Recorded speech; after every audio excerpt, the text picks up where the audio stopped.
February 1st, 1943. 11:42 hours. 21,000 feet above Tunis, North Africa. Second Lieutenant Kendrick Bragg, pilot of the B-17F Flying Fortress, nicknamed All-American, felt the impact before he heard it. His aircraft shuddered violently. Not flak, not engine failure. Something worse, something catastrophic. A German Messerschmitt Bf109 fighter, damaged and out of control, had collided with his bomber. The fighter's left wing had sliced through the B-17's fuselage directly behind the radio compartment. The impact was so violent that the bomber's tail section nearly separated from the forward fuselage. Nearly, but not completely. What remained was a flying fortress held together by a few structural members, some control cables, and physics that suggested the aircraft should disintegrate at any moment. Bragg looked back through the cockpit. He could see daylight through the fuselage where there shouldn't be daylight, could see the tail section flexing independently from the forward section, could see his tail gunner, Staff Sergeant George Eisel, looking forward through the same gap, his face showing the same realization. They were flying in an aircraft that was broken in half. Still flying, still controllable. But for how long? Bragg keyed his intercom. "Damage report, now." The responses came back one by one. Ball turret gunner, okay. Waist gunners, okay. Radio operator unconscious, severe head injury. Tail gunner, okay but isolated. The vertical stabilizer and rudder were still attached to the tail section, but the tail section was attached to the fuselage by maybe 20% of its original structure. The rest was gone. Severed. Open to the air. The slipstream was tearing at the remaining connections. Every second, the structural integrity degraded further. Bragg had three options. Order bailout, try to reach Allied territory and crash land, or attempt to fly the aircraft back to base. 400 miles. With a bomber held together by hope and luck, the Boeing B-17 Flying Fortress was designed for punishment. 4 Wright R-1820 Cyclone engines, producing 1,200 horsepower each. 13 50 caliber machine guns providing defensive fire in all directions. Capacity to carry 8,000 pounds of bombs. Crew of 10. Operational ceiling of 35,000 feet. Range of 2,000 miles. The B-17 could absorb damage that would destroy other bombers. Pilots returned to base with engines destroyed, tail sections riddled with flak, wings torn by cannon fire. The B-17 earned its reputation through survival, through bringing crews home when by all logic the aircraft should have crashed. But there were limits. Structural limits, aerodynamic limits, limits that Boeing engineers had calculated precisely. A fuselage severed at the aft section was beyond those limits. The tail section provided directional stability. The vertical stabilizer acted like a weather vane, keeping the aircraft pointed into the relative wind. Without it properly attached, the bomber should yaw uncontrollably, should enter a flat spin, should break apart completely under aerodynamic stress. Bragg's B-17 was defying those calculations. The tail section was still connected, barely, by a few structural longerons running along the bottom and sides of the fuselage. The control cables to the rudder and elevators were somehow intact, running through the damaged section. As long as those cables held, Bragg could theoretically control the aircraft. But theory and practice were different things. Every time he moved the controls, vibrations traveled through the damaged fuselage. Vibrations that could snap the remaining structural members, could sever the control cables, could cause the tail section to separate completely. Bragg flew with minimal inputs, gentle pressure on the yoke, slight adjustments to trim, careful throttle management to maintain altitude without inducing stress. He was flying the B-17 like it was made of glass, because effectively, it was. The formation had scattered after the collision. Other B-17s had continued toward the target. Bragg's bomber was alone, isolated, losing altitude slowly, 200 feet per minute. Not catastrophic, but continuous. At that rate, they'd reach ground level in 90 minutes, long before reaching base. Bragg calculated. Current position, 60 miles south of Tunis. Base at Biskra, Algeria, 380 miles southwest. Airspeed, 140 miles per hour. That gave them approximately 2 hours 45 minutes of flight time if they maintained current speed and the aircraft didn't break apart. They were losing altitude at 200 feet per minute. In 2 hours 45 minutes, they'd lose 33,000 feet. They were currently at 21,000 feet. That meant they'd reach ground level 90 miles before reaching base. The math didn't work. Bragg needed to reduce descent rate. He adjusted trim, increased power slightly. The engines responded. The descent rate slowed to 150 feet per minute. Better, but still not enough. He needed 100 feet per minute or less. He increased power again. The engines were now operating at 75%, higher than cruise power. Fuel consumption increased, but fuel wasn't the immediate problem. Structural integrity was. The increased power caused increased vibration. The fuselage flexed. Bragg could see it through the cockpit window. The tail section oscillating slightly, up and down, left and right, independent movement. The connection was degrading. He reduced power. The oscillation decreased, but the descent rate increased to 160 feet per minute. He was trapped between two failures. Too much power caused structural stress. Too little power meant hitting the ground before reaching base. He needed a middle solution. Needed to fly at exactly the power setting that balanced descent rate against structural stress. That power setting was different at different altitudes. As air density changed, the aerodynamic forces changed. Bragg would need to adjust constantly for the next 2.5 hours, while maintaining smooth control inputs, while monitoring 10 crew members, while navigating through hostile airspace, while praying the tail didn't separate. The crew understood the situation. They'd felt the collision, felt the aircraft shudder and flex in ways aircraft shouldn't. The radio operator, Staff Sergeant Harry Nusel, regained consciousness 15 minutes after the collision. He had a concussion, severe headache, vision problems, but he was functional. He looked at the damage, saw the gap in the fuselage, saw the tail section flexing, saw the structural members that were all that remained holding the aircraft together. He counted them. 7 longerons, aluminum tubes reinforced with steel, each one 3 inches in diameter. 7 tubes supporting the entire weight and aerodynamic load of the tail section. He did rough calculations. The tail section weighed approximately 2,000 pounds. Under normal flight conditions, aerodynamic forces multiplied that weight by factors of 3 or 4.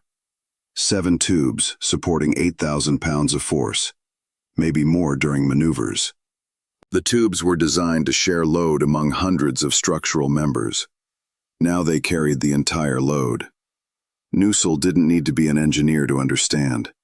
The tubes were failing. Slowly. Metal fatigue from vibration and stress. He could see micro cracks forming, see the tubes bending slightly under load. He estimated they had maybe 2 hours before catastrophic failure, maybe less. He reported his assessment to Bragg. Bragg acknowledged, didn't change course, didn't order bailout, just kept flying. Smooth inputs, minimal stress. Every second was a second closer to home. Every minute was a minute the tail stayed attached. That was the mission now.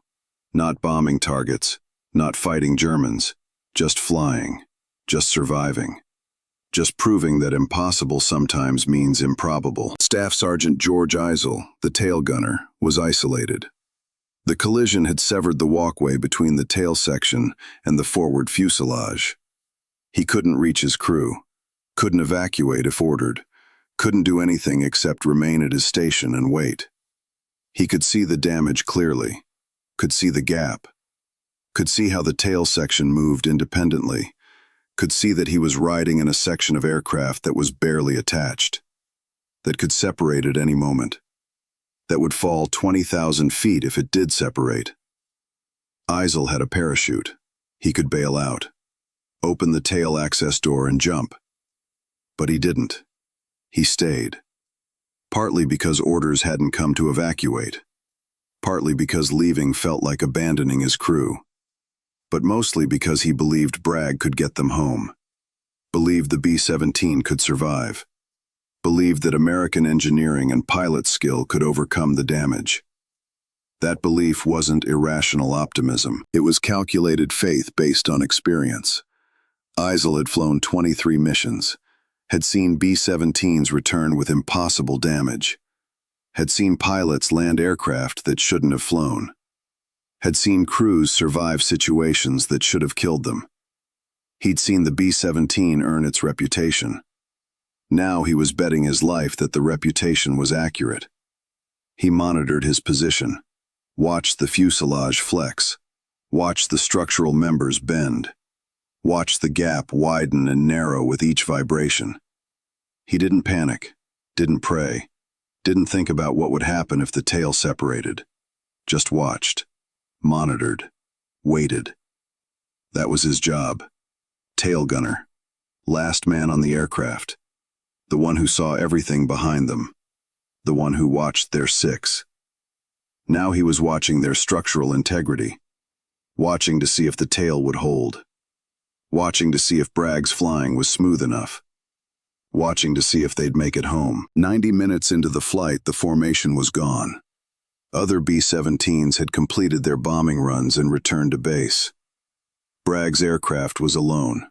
No fighter escort, no mutual protection from other bombers.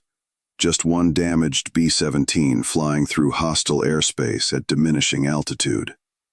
German fighters could appear at any moment. The B-17 was vulnerable, slow, damaged, easy target. But no fighters came. Either they were engaged elsewhere, or they didn't consider a lone, damaged bomber worth the ammunition. The crew remained at their stations, gunners scanning the sky, navigator plotting course corrections, bombardier watching for landmarks. Everyone doing their assigned job because focusing on the job meant not focusing on the fact that their aircraft was held together by 7 aluminum tubes that were slowly failing. At 2 hours 10 minutes, they crossed into Allied-held territory. Ground fire risk decreased. Fighter threat eliminated. They were over friendly territory, safe from enemy action, but still 200 miles from base. Still losing altitude. Still flying an aircraft that vibrated with every control input. Bragg descended gradually. 15,000 feet. 12,000. 10,000. The air was denser at lower altitude. Aerodynamic forces increased. The tail section flexed more noticeably. The structural stress was increasing exactly when the structural integrity was decreasing. But lower altitude meant shorter distance to the ground if the tail separated. Meant better survival odds if they had to bail out. Meant closer to base. Bragg continued descending. 8,000 feet. 6,000. The engines were running smoothly. Fuel was sufficient. All systems except structural integrity were nominal. The B-17 was doing its job, protecting its crew, bringing them home. Doing exactly what Boeing had designed it to do. Just doing it in a condition Boeing had never anticipated. At 2 hours 38 minutes, Biskra Air Base appeared on the horizon. The runway, the control tower, the other B-17s already parked on the hard stands. Home. Bragg keyed his radio, informed the tower of his situation, requested emergency landing clearance, priority. The tower cleared all traffic, ordered fire trucks and ambulances to stand by, cleared the runway. Bragg entered the landing pattern, 4,000 feet. He couldn't perform a standard pattern. The turning forces would stress the fuselage beyond tolerance. He flew a long, straight approach, minimal maneuvering, lined up with the runway from 10 miles out. descended gradually. 3,000 feet. 2,000. The landing gear extended. 3 solid green lights. Gear down and locked. Flaps extended to landing configuration. The aircraft slowed. 130 miles per hour. 120. 110. The damaged fuselage flexed more with the slower airspeed and higher angle of attack. Bragg could see the tail section oscillating.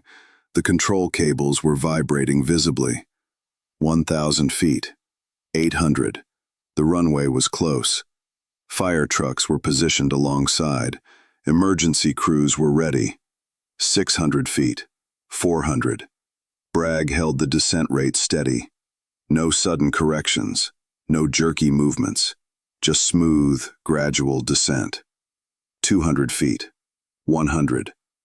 The main wheels touched runway. Contact was firm. The tail section flexed dramatically. The structural members bent, but held. The nose wheel came down. The aircraft rolled. Bragg applied brakes gently. The B-17 slowed. 50 miles per hour. 30. 20. Stopped. Engines at idle. Brakes set. Crew silent. For 10 seconds, nobody moved. Nobody spoke. They'd made it. 400 miles. 2 hours 41 minutes. With a fuselage severed in half. With 7 structural members holding the tail attached. With an aircraft that shouldn't have flown. The crew evacuated quickly. Fire crews approached cautiously. Photographers arrived. What they documented became one of the most famous photographs of World War II. A B-17 flying fortress with its fuselage nearly severed, the tail section hanging on by visibly damaged structural members. The gap wide enough to see completely through the aircraft. Daylight visible where there should be solid fuselage. The photograph appeared in newspapers across America. Life magazine, Stars and Stripes military newspaper, newsreels in movie theaters. The image was striking.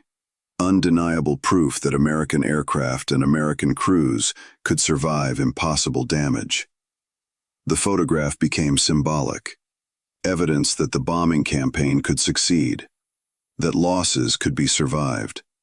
That technology and training combined produced aircraft and crews capable of completing missions despite catastrophic damage. Boeing engineers studied the wreckage. They wanted to understand exactly how the aircraft had flown, how 7 structural members had supported loads designed to be distributed across hundreds, how control cables had remained functional through a collision zone, how aerodynamic stability had been maintained with the tail section partially separated.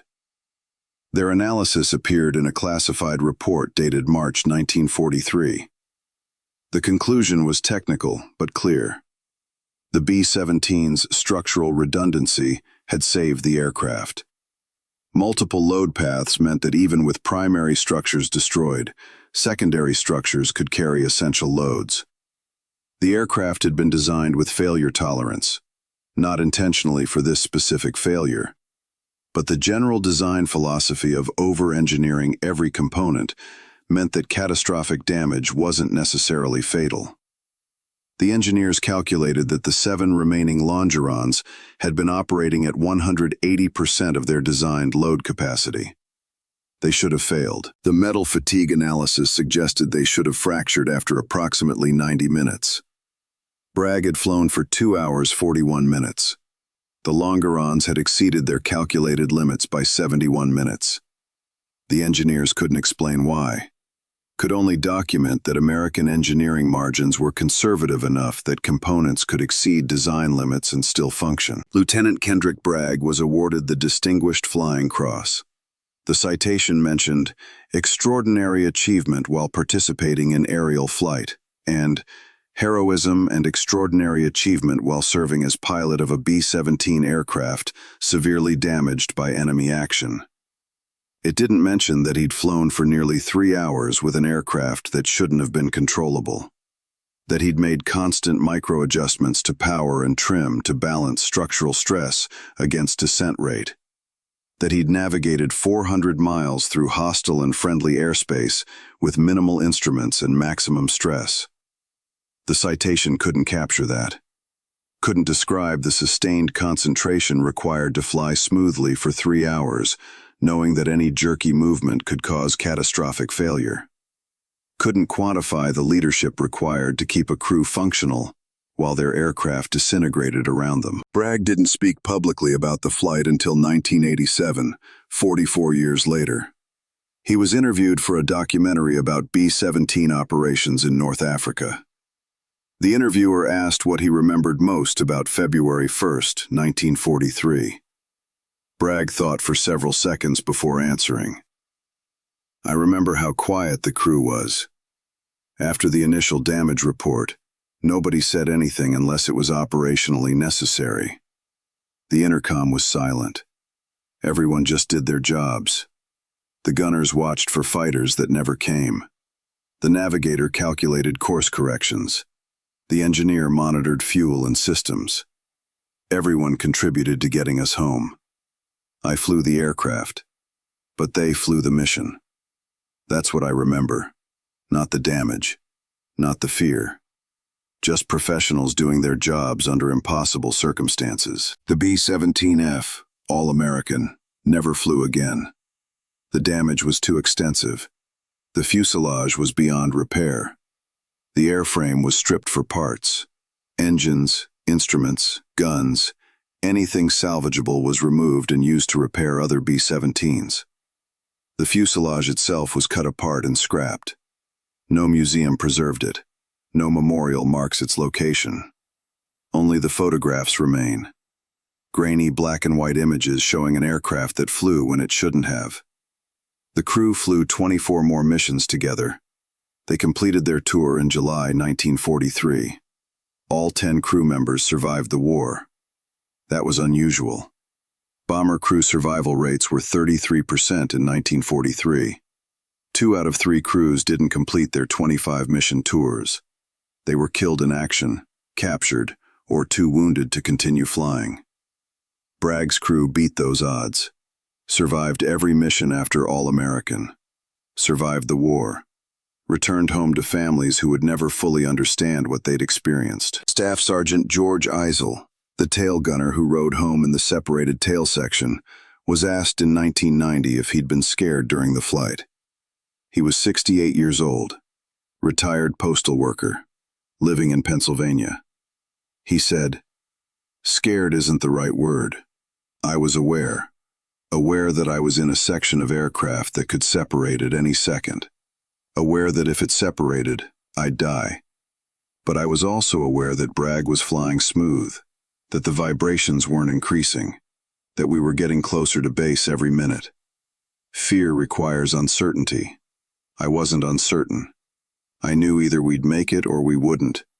Being scared wouldn't change that. So I stayed calm and watched." The B-17 Flying Fortress was produced in larger numbers than any other American heavy bomber. 12,731 built between 1936 and 1945. They flew in every theater: Europe, Pacific, North Africa, Mediterranean.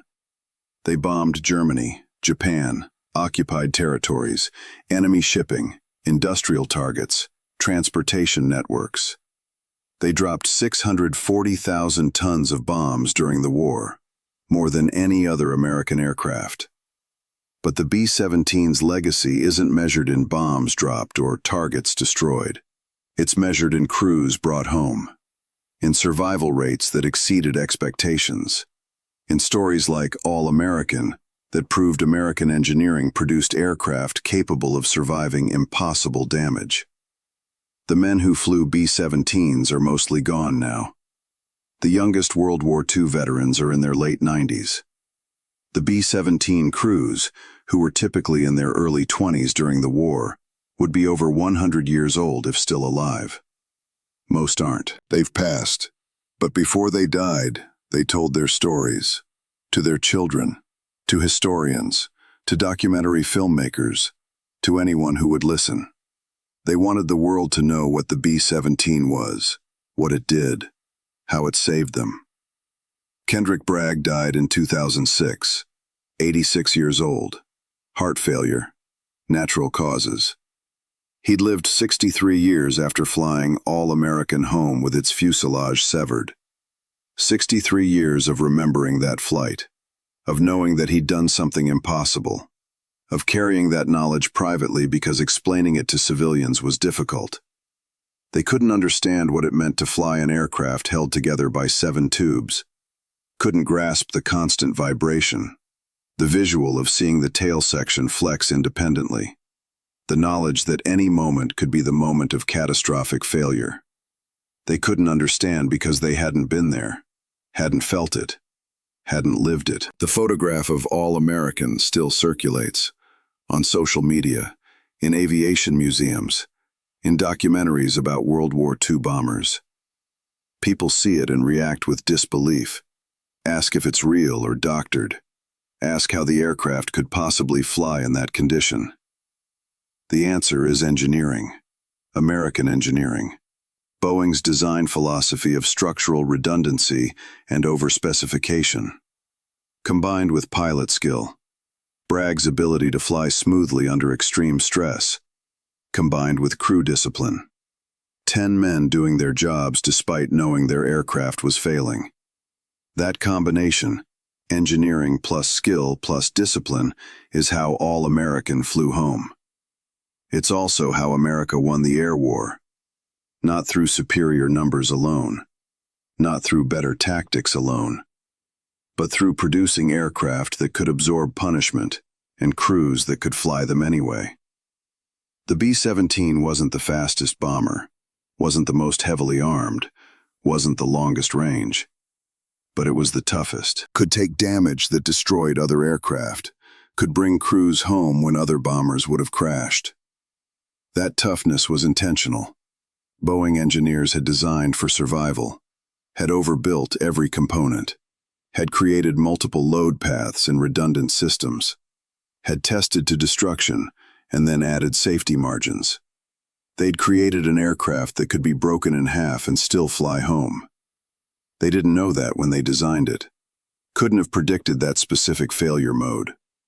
But their design philosophy, their commitment to over-engineering, their refusal to cut corners, created an aircraft capable of surviving the impossible. February 1st, 1943. A B-17 nicknamed All-American flew 400 miles with its fuselage severed, landed safely, brought its crew home. Proved that impossible sometimes just means difficult, that American engineering and American crews could overcome damage that should have been fatal. That survival was possible even when logic suggested otherwise. That's the story. That's what the photograph shows. An aircraft that shouldn't fly, flying anyway, because the crew refused to give up, because the pilot flew smoothly, because Boeing had built it strong enough to survive the impossible. That's what the greatest generation remembers. That's what the photograph preserves. That's what matters. Not the damage, but the survival. Not the impossibility, but the achievement. Not what was lost, but what was saved. 10 men, 1 crew, 1 aircraft, 1 mission, 1 impossible flight home.